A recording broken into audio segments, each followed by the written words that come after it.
Hall of Fame another one?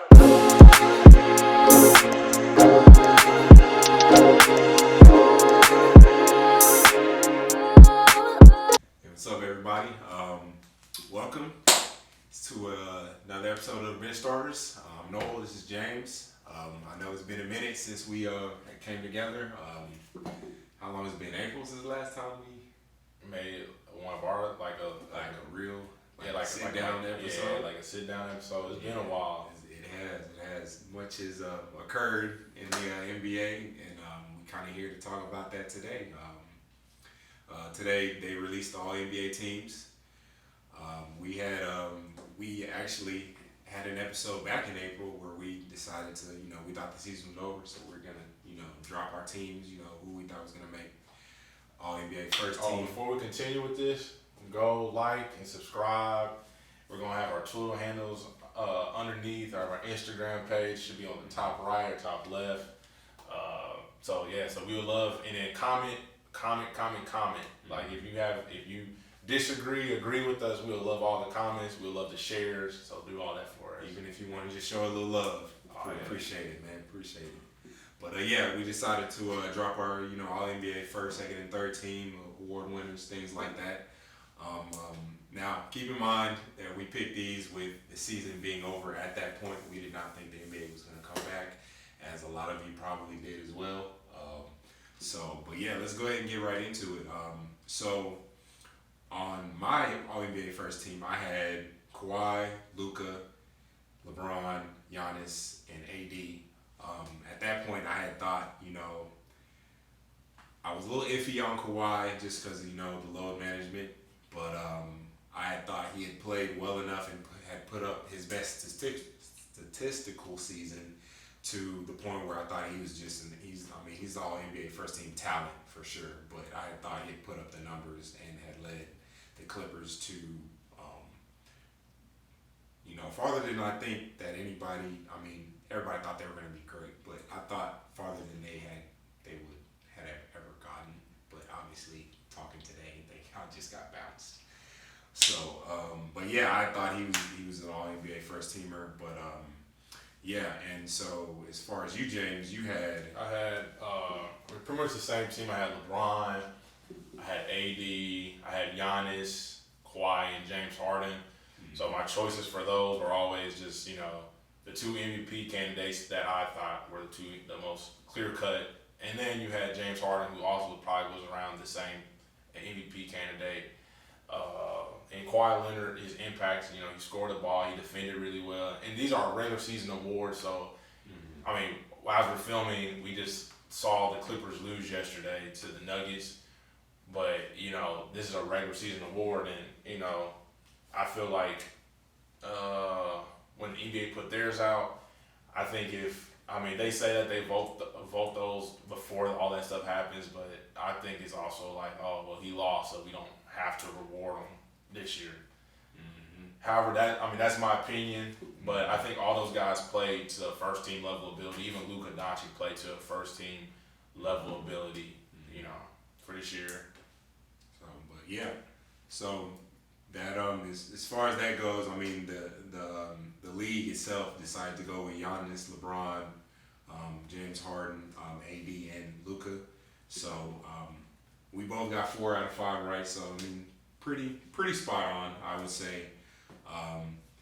Now as far as second teams go, I decided to go with.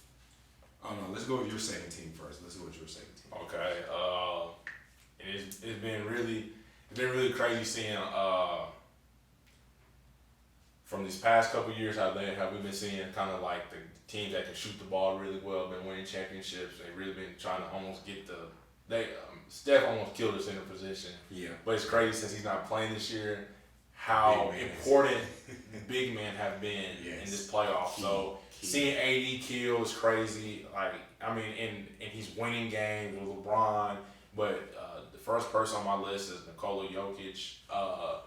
Him and Jamal Murray, that tandem right there, I can't wait to see that for years to come. 5 to 7, 8 more years, or however long they're going to play, because they're both pretty young. I think Jokic is 24, 25, and Jamal Murray is probably about 23, 24 around there. So they're really close to age, so they can really keep those two guys together for 10 plus years. Man, you don't know what's gonna happen with that group.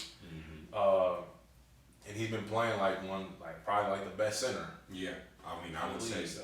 I would say so. As long as we're not counting AD as a center, like he's playing like the best center. I chose Pascal Siakam. Once again, I didn't judge him off those bubble games and stuff like that. I mean, of course, we didn't know they were going to get. Yeah, we didn't know, and even then, he still did enough for me to be second team because it's not just off those 8 or whatever games that they played in the bubble, where certain places you could be in a gym. In Toronto, everything was locked down, so unless the only way he could go is go somewhere else to work on his craft. So he probably was, he didn't look like he had his rhythm. But, I know next year he'll be hungry and motivated. He gets better every single year. So, correct. So how can I say it? The critics were really pounding on him really hard and stuff like that. How, he doesn't have a game and all that. But he gets better every single year. He adds something next year. And he's going to be hungry. I still think Russell Westbrook did enough to be second team. Because it's regular season, so once again, we're saying this after we've seen them play in the playoffs, and sometimes I think the NBA should award these a little bit sooner so people don't be like, oh, well, this happened. Exactly. Well, these are regular season awards, so you can't. I've always thought that. These are regular season awards, so you can't really, judge off of what a team that they're playing 7 times are doing. Exactly. So he still did enough for me to covet that second team, and then Bam, I think he's once again as a big man. I think he had posted about it today, actually on our Instagram, which will also be like we said earlier, go follow it. That he's a big man, but he's being an offensive hub. He's playing. He's doing it all, basically. Like this offer, Rashad Phillips, you say he's like Ben Wallace 2.0, and I almost want to add that and Joakim Noah, because how he's he's able to pass the ball. For the Bulls back in the mid, and he just decade. Man, so he's a really pivotal player, and he just came on. So he's so young, so it's this second team's crazy. Now Chris Paul was a guy, in my opinion, was probably top 3 in MVP voting for in mine. I would have chosen between LeBron, Giannis, and Chris Paul off of just purely off of just the impact, the actual what he did for our team. So yes, they might have lost in the playoffs, but the fact that Chris Paul, even if he's gone next year, the OKC Thunder will always have a little bit of Chris Paul for the next 15 years with those players on that team. Of course. When you're dealing with a person who is an actual point guard in the sense of years previous, I think his impact will definitely he'll show up in Shai's game. It'll show up in Dennis Schroeder's game. Yeah. It'll show up in, even if you're not a point guard, I feel like you can learn something from a Chris Paul. Yeah, he's professional. He's a competitor, and they could have. I chose them. I know that they were gonna make the playoffs. When we were talking earlier before the season started, because I just had that much faith in Chris Paul. And I doubted it a little bit. I certainly did. I was just like, man, he's getting older. The NBA is moving towards more of a point guard that's a scoring, guard, combo guard. I was like, man, how much impact can you really have on this team? But also, I didn't factor in the fact that OKC really had some talent this year. So, kudos to Chris Paul. Now, to my All-NBA second team, I had Russ and James on my second team. James Harden definitely could have made my first team. It was almost a toss-up, honestly.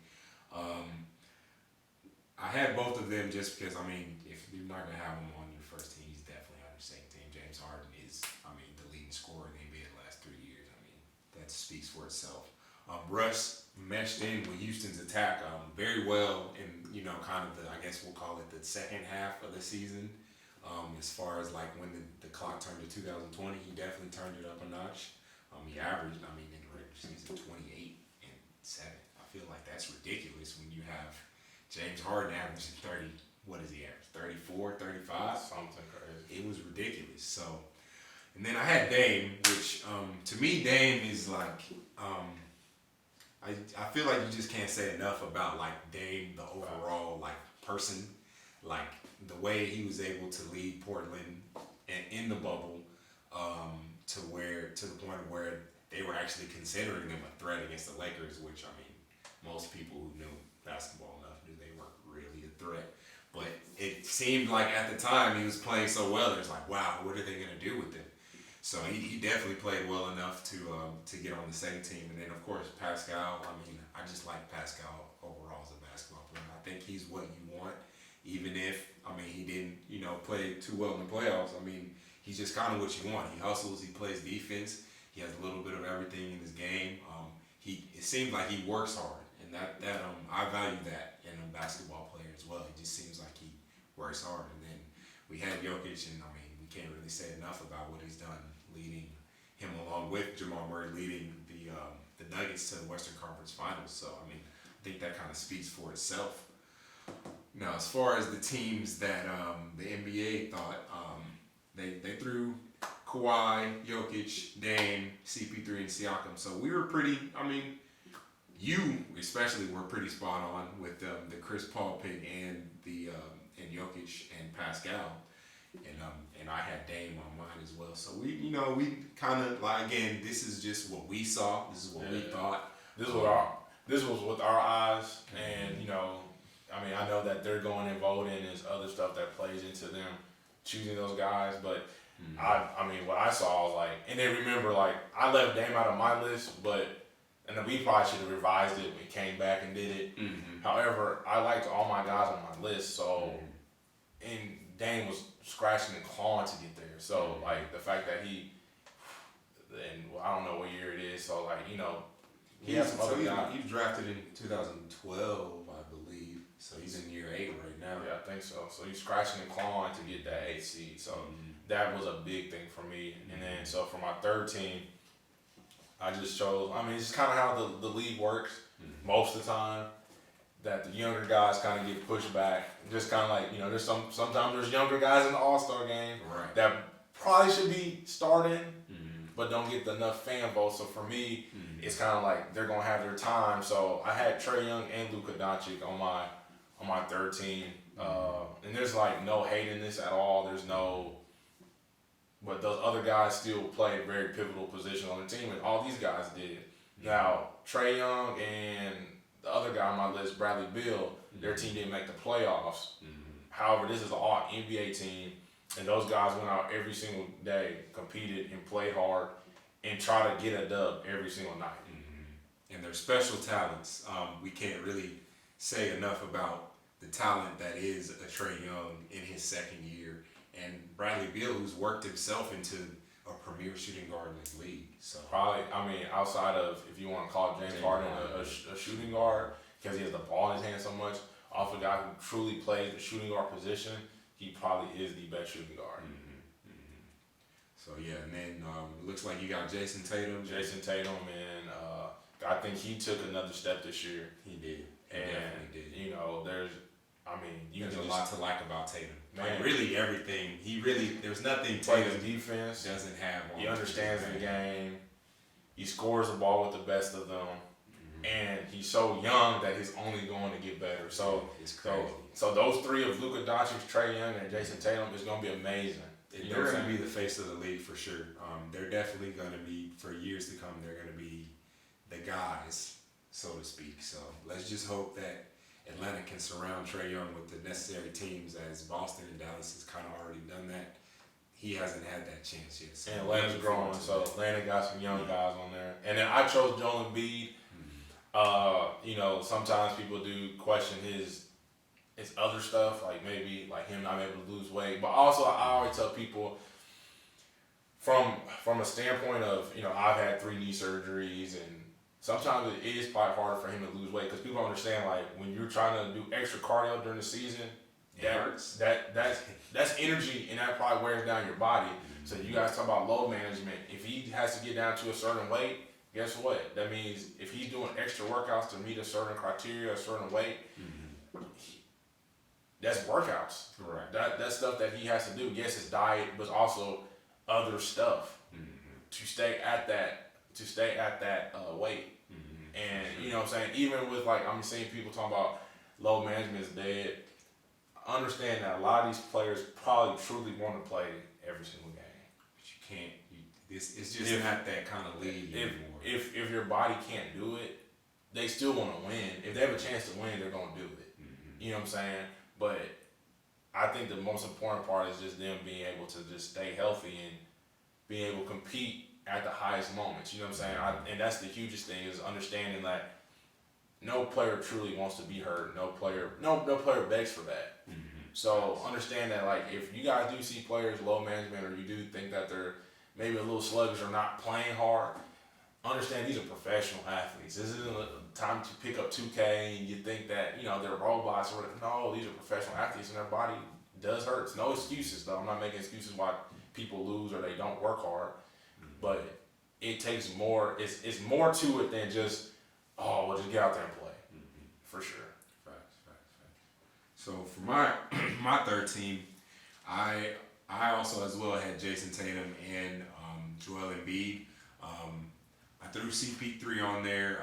It was tough actually not putting him on the second team and putting Dame there just for the simple fact of he was leading OKC there, but he was definitely going to make an All-NBA team for me. And then I had Jimmy Butler on my All-NBA third team. Jimmy Butler's my favorite player in the NBA, just so everybody, if you didn't know, you know that's my favorite player. He's from an area that I'm from. I just like his demeanor. Demeanor is one that I would value in an NBA like player. So definitely Jimmy Butler, and then I had Donovan Mitchell on my NBA third team, and I think he has a case. He definitely had a case.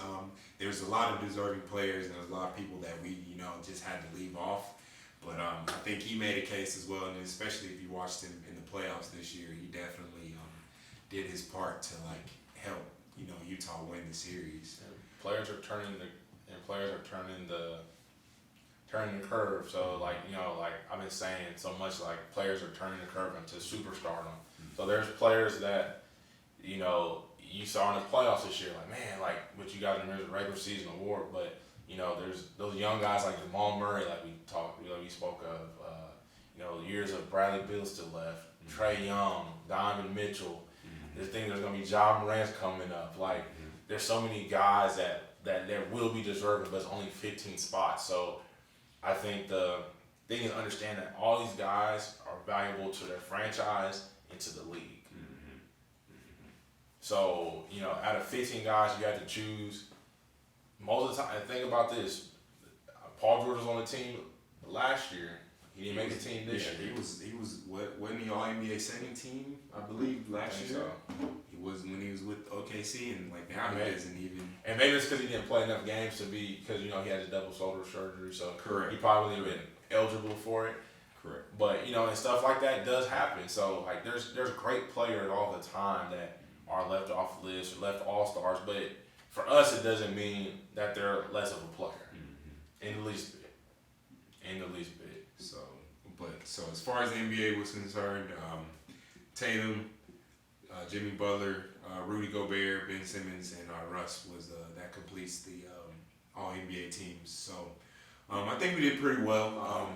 Obviously, the NBA's criteria may be a little different than what we, the people. I mean, obviously, you're dealing with the media, and you're dealing with narratives. So I would say that we who we picked, I feel like either one of I could look at James' list and I would say I can't argue with that at all. I can look at his list and be like, say the same. Oh, thing. this is spot on. It's just it sucks because the All NBA teams is only 15 spots. There's only 15 spots, and it's not a correct science. And it's more than 15 players that are great, that are deserving. Yeah. Different scenarios, different. What Trae Young has to deal with isn't something maybe that Luka Doncic has to deal with, and something that LeBron has to deal with is maybe something that Russ or James Harden doesn't have to deal with. So it's just like different scenarios. we do recognize that all these players work hard and they did put in work for their games this year. We could definitely see the improvement in a lot of these young players, which I mean we're excited to see where they go with this from here on. So the league's in good hands, basically. League's in great hands. So this is wrapping up our episode. Once again, go like, share, comment, love, all of it. So we're gonna have our Twitter handles pop back up at the bottom, and then our Instagram right here. So we'll be probably putting those in it. But you know, we're the bench starters. And we're out, man. Y'all take it easy.